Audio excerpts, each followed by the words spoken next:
नमस्कार, आप देख रहे हैं जवाब देना पड़ेगा और आपके साथ मैं हूं पूजा यादव। इंडिया ब्लॉक में सीट शेयरिंग को लेकर कवायद तेज हो गई है। कांग्रेस ने इसके लिए अलग अलग राज्यों में अपने वरिष्ठ नेताओं को फॉर्मूला तय करने की जिम्मेदारी दी है, जिसके तहत बातचीत का सिलसिला जोर शोर से जारी है। आम आदमी पार्टी और कांग्रेस के बीच में दिल्ली, पंजाब, हरियाणा, गोवा, गुजरात में सीट शेयरिंग के लिए पहले दौर की बातचीत हो चुकी है। अब खबर यह है कि महाराष्ट्र में गठबंधन में सीट शेयरिंग का फॉर्मूला लगभग तय हो चुका है। यहां उद्धव ठाकरे बड़े भाई की भूमिका में नजर आएंगे। हालांकि अंतिम सहमति बनती है या नहीं, यह तो आज की बैठक के बाद ही पता चलेगा। लेकिन सवाल लगातार यह बना हुआ है कि कोई बातचीत बन भी पाएगी या फिर नहीं, क्योंकि हर राज्य में जो वहां की रीजनल पार्टीज हैं वो लगातार अपना वर्चस्व कायम रखना चाहती हैं सीट शेयरिंग के फॉर्मूले में। अब क्या कांग्रेस इसके लिए राजी हो जाएगी, ये इस वक्त एक बड़ा सवाल लगातार बना हुआ है। अब बारी महाराष्ट्र की है। देखिए, पंजाब और जब बात दिल्ली की आती है तो आम आदमी पार्टी कांग्रेस से ज्यादा मजबूत है, ये किसी से छुपा हो नहीं।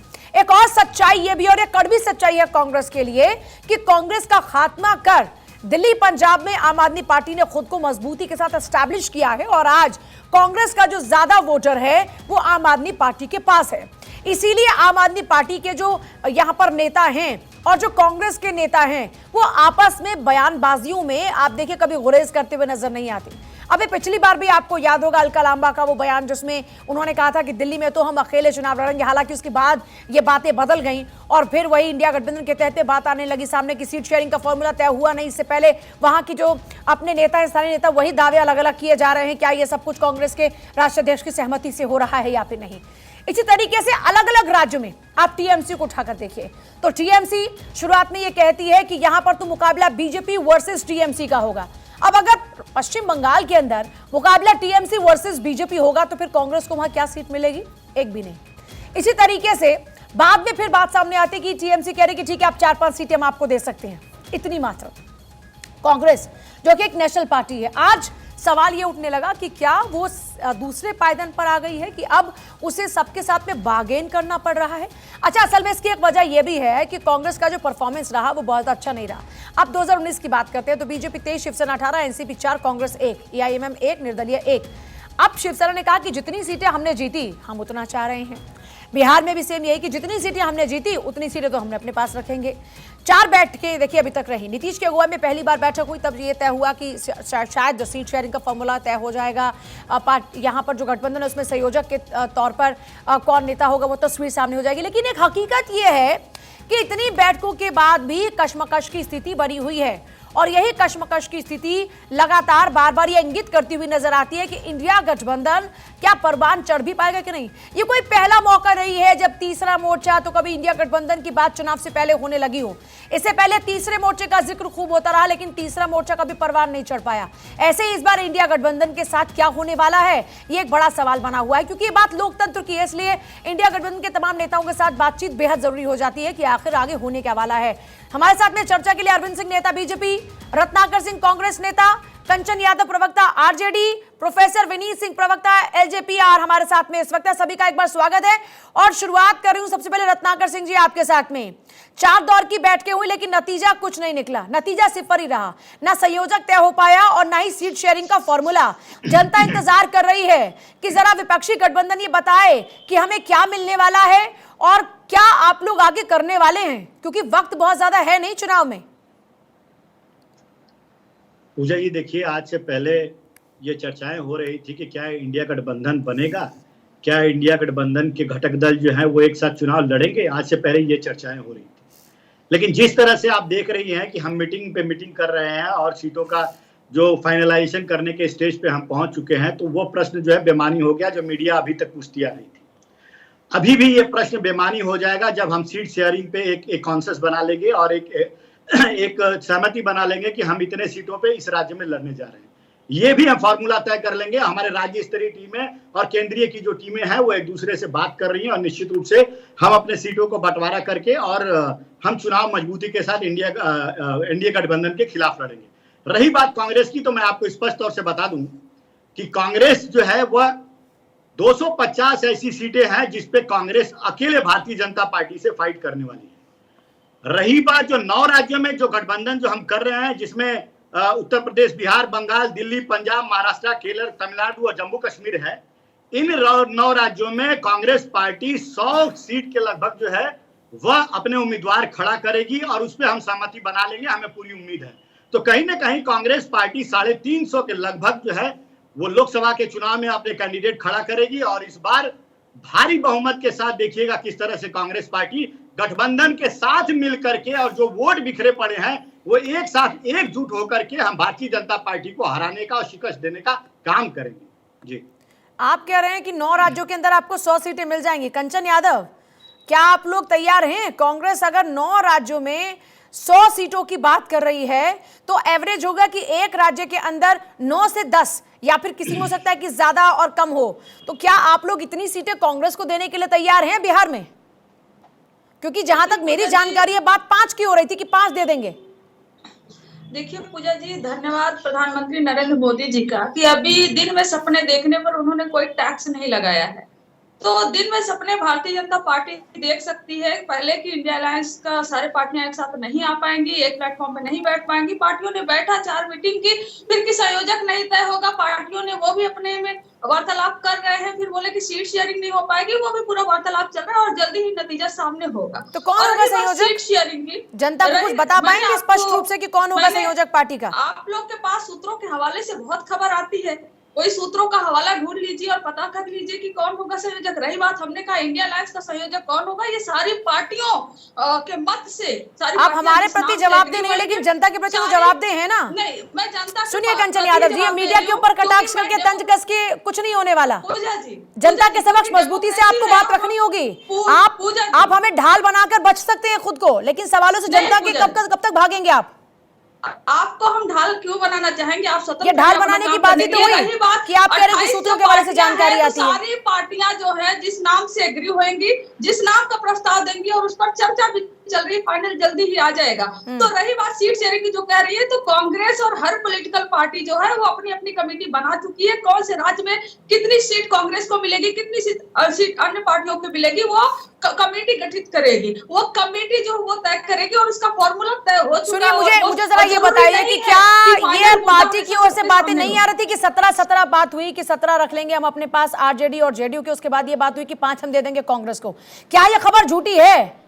देखिए, आप हमसे झूठ और सच पूछ रहे हैं तो मैं आपको एक बात बता दूं कि ये प्रधानमंत्री नरेंद्र मोदी जी का एनडीए वो नहीं है जिसमें सीधे ऊपर से लॉन्च कर दिया जाए इसकी सीट इतनी जाएगी, और किसी का जुबान नहीं खुलेगा कि हमको 1 से 2 सीटें दे दो, चाहे वो कोई भी घटक दल एनडीए का हो। लेकिन ये हमारे अंदर इतनी डेमोक्रेसी है कि कांग्रेस जितना चाहे मांग सकती है, आरजेडी जितना चाहे मांग सकती है, जदयू जितना चाहे मांग सकती है, लेकिन हमारा जो मकसद, मेन मकसद है कि जिस गढ़ में, जिस जगह पर जो बातें घुमा रही हैं, मैं बड़ा स्पष्ट सवाल पूछ रही हूँ आपसे। एक ही मकसद, तो आपने मुझे गणित समझा दिया, फिजिक्स, बायोलॉजी, केमिस्ट्री सब समझा दिया, लेकिन मैं बड़ा आसान शब्दों का सवाल पूछ रही हूँ, उसका जवाब नहीं दे रहे आप। मकसद है कि 2024 में अरविंद सिंह जी, आपने मौका दिया और आप लोगों के कारण आखिरकार इंडिया गठबंधन सक्रिय रूप से कार्रवाई कर रहा है और बहुत ही जल्द आपको चुनौती देने के लिए तैयार है। देखिए पूजा जी, लोकतंत्र में एक स्वस्थ विपक्ष, एक मजबूत विपक्ष आवश्यक है, लेकिन दुर्भाग्य ये है कि 6 महीने से ज्यादा हो गया रोज कांग्रेस प्रवक्ताओं का हम बयान सुनते हैं कि अब गठबंधन बन गया है, इंटैक्ट हो गया है, हम चुनौती देंगे, हम जमीन पर उतरेंगे, लेकिन पता नहीं कब उतरेंगे। इनके पास न एक अदद नेता है, न कोई नियत है, न कॉमन मिनिमम कोई प्रोग्राम है। तो बताइए ये गठबंधन कहाँ है? अभी पिछले दिनों जो बैठक हुई थी दिल्ली में, उसमें तय हुआ कि सीटों की जो साझेदारी है वो राज्य स्तर पे बात होगी। अब राज्यों की हालत देख लीजिए। पहले महाराष्ट्र की हम बात करें तो महाराष्ट्र में जूतम पैजार मचा था। जो ठाकरे साहब का शिवसेना है 23 से कम लड़ने के तैयार नहीं है। संजय राउत के बयान के बाद कांग्रेस के नेता का बयान देखा आपने, और दोनों का एक दूसरे में जो गुत्तम गुत्ता हुआ, उसके बाद ये तय हुआ कि राज्य में तय नहीं हो सकता, आप दिल्ली में तय करेंगे। बंगाल का ले लीजिए तो 2 दिन पहले अधीर रंजन चौधरी साहब का बयान था कि ममता बनर्जी भ्रष्टम और तानाशाही गवर्नमेंट का प्रतिनिधित्व कर रही है और इनको बर्खास्त करके राष्ट्रपति शासन लागू कर देना चाहिए। और उन्होंने केंद्र से मांग किया कि ममता बनर्जी के गवर्नमेंट को बर्खास्त कर दिया जाए, तो ऐसा गठबंधन न भूतो न भविष्यति न आपने कभी देखा होगा न हमने कभी सुना है। गठबंधन हो जाए तो अच्छी बात है, भारतीय जनता पार्टी पर गुस्सा उतारने की जरूरत तो आप चुनौती मान रहे हैं कि नहीं मान रहे? आपस में बैठे मिल बांट, आप चुनौती मान रहे हैं इंडिया गठबंधन को कि या नहीं मान रही है? कह रहे हैं कि इन्हीं के डर से आपको आज घर घर जाना पड़ रहा है, आपको आज अपनी स्ट्रेटेजी में बदलाव करना पड़ रहा है, वो इन्हीं का डर है जिसके कारण से आप आजकल ये घर घर जा रहे हैं, घर घर तक पहुंच रहे हैं। देखिए पूजा जी, ये बयान बहादुर लोग हैं, जितना बीजेपी पे ये समय खर्च कर रहे हैं उसका 1/10 भी स्वयं मिल बैठ के आपस में समझौता करने में और कॉमन मिनिमम प्रोग्राम तय करने में और सीट साझा तय करने में करे खर्च, तो इनका भला हो जाएगा। संजय राउत है तो गठबंधन के नेता ही ना। अधीर रंजन क्या कहते हैं पश्चिम बंगाल की सरकार को, उधर महाराष्ट्र की सरकार? ये हमले जो हो रहे हैं आपस में ही, जब आपस में ही जुबानी जंग जारी है तो इसमें बीजेपी को कुछ करने की जरूरत नहीं है। आपके तो अपने लोगों में ही सरफुटब्बल हो रहा है। पूजा जी, यह स्वस्थ लोकतंत्र की एक पहचान है कि जब गठबंधन होता है तो लोकतांत्रिक पार्टियां हैं अपने विचारों को रख सकती हैं, और कौन कितना सीट पे लड़ेगा उस राज्य में वो अपनी बातों को रख सकते हैं। ये लोकतांत्रिक प्रक्रिया है और लोकतांत्रिक पार्टियों का यह एक जीता जागता उदाहरण है कि इंडिया गठबंधन जो है लोकतंत्र की मर्यादा को देखते हुए और एक दूसरे की बात को सुनकर के आपस में सहमति से बचपन से हमने ये सुना था कि घर की बात अगर घर में रहे तो ज्यादा अच्छा होता है, घर की बात जैसे ही मोहल्ले में पहुंचती है तो सब उसकी खिल्लियां उड़ाते हैं। और आप कह रहे हैं कि ये लोकतंत्र है, अगर आपके घर की बात बाहर जाएगी तो लोग तो खिल्ली उड़ाएंगे ना।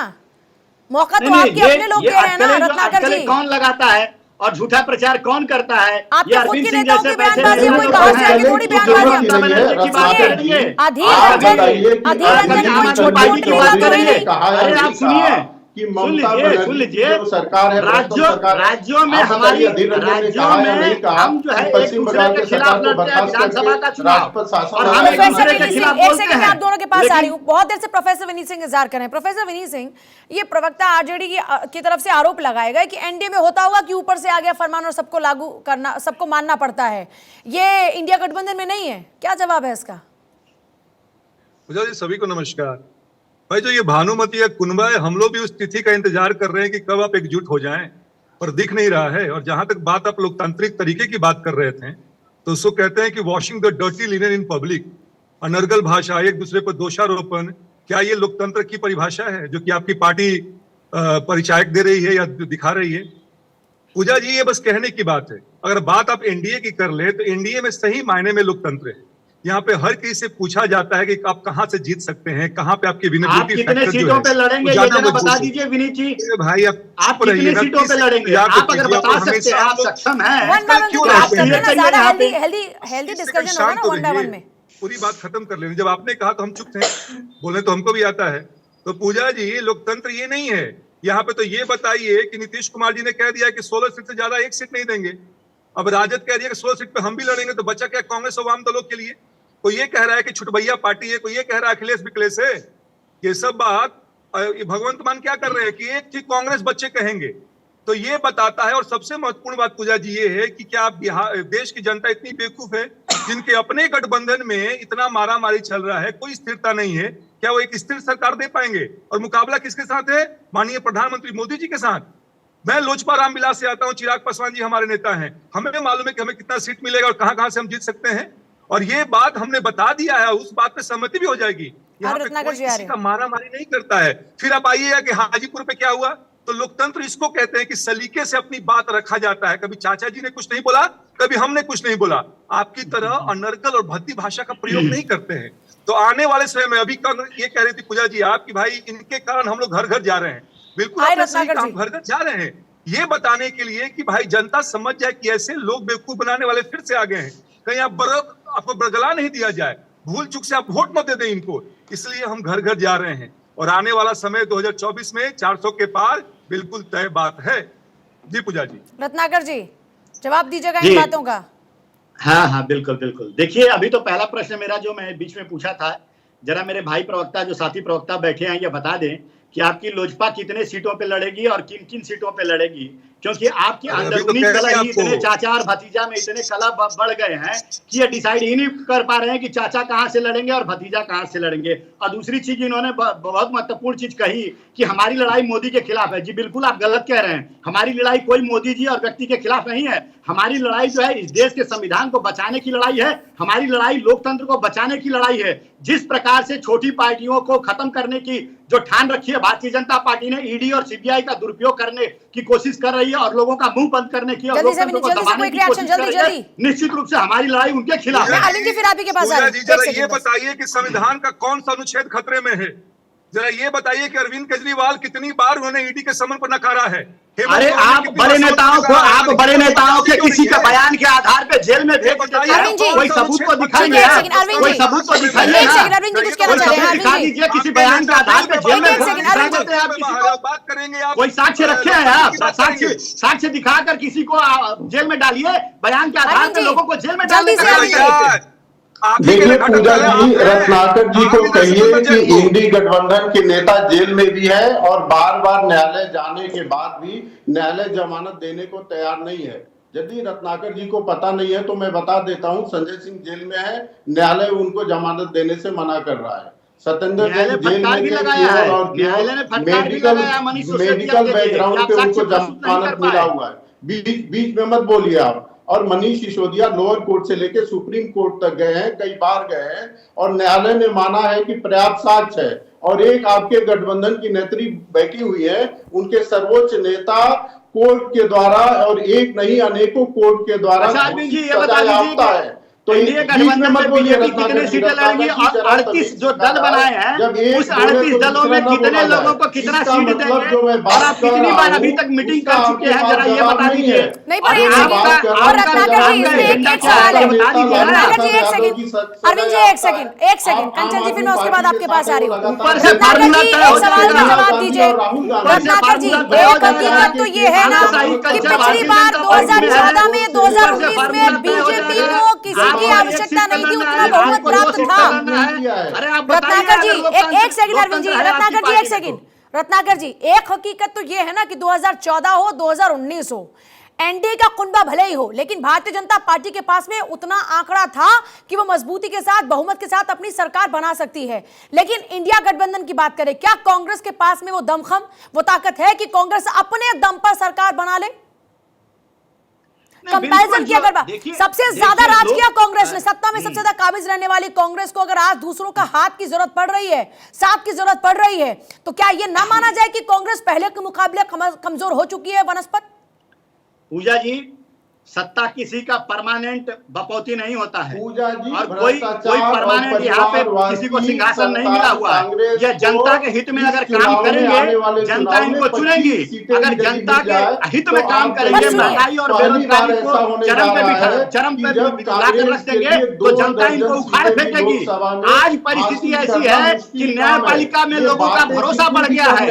आज भारतीय जनता पार्टी के ऊपर से भरोसा उड़ गया है। आप बिल्किस बालो का केस ले लीजिए, न्यायपालिका ने कितना बढ़िया निर्णय दिया है और भारतीय जनता पार्टी और गुजरात सरकार के चेहरे पे करारा तमाचा मारा है। एक सेकंड की बात कर लेते हैं। चलिए एक सेकंड, मैं आरजेडी की प्रवक्ता की तरफ रुक करूंगी एक बार। मैं आपसे ये जानना चाह रही हूँ कंचन जी कि एक तरफ मैं, क्योंकि देखिए चुनाव बहुत ज्यादा दूर नहीं है, 2 से 3 महीने का मुश्किल से वक्त है। बीजेपी के तमाम बड़े नेता दिग्गज यहां से वहां से यहां से वहां, इस राज्य तो एक राज्य, कभी नड्डा हिमाचल में, कभी हरियाणा में, तो कभी यहां वहां। उसके वनस्पत अगर मैं देखूं, कंपैरिजन अगर करते हैं, तो आपकी पार्टी के नेता कितने जिलों को घूम चुके हैं? अब तक क्या तैयारियां हैं विपक्ष की? देखिए पूजा जी, मैं 2 पहले सवालों का जवाब दूंगी, फिर आपका जवाब दूंगी। इन्होंने ईडी सीबीआई सबका जिक्र की और मैं इनको बताऊंगी कि जब इंडिया गठबंधन का मीटिंग होता है तो सबको बराबर की कुर्सी दी जाती है, चाहे वो छोटी पार्टी हो या नेशनल पार्टी कांग्रेस हो, सब बराबर ओहदे पर बैठते हैं, डिस्कशन करते हैं। यह है डेमोक्रेसी।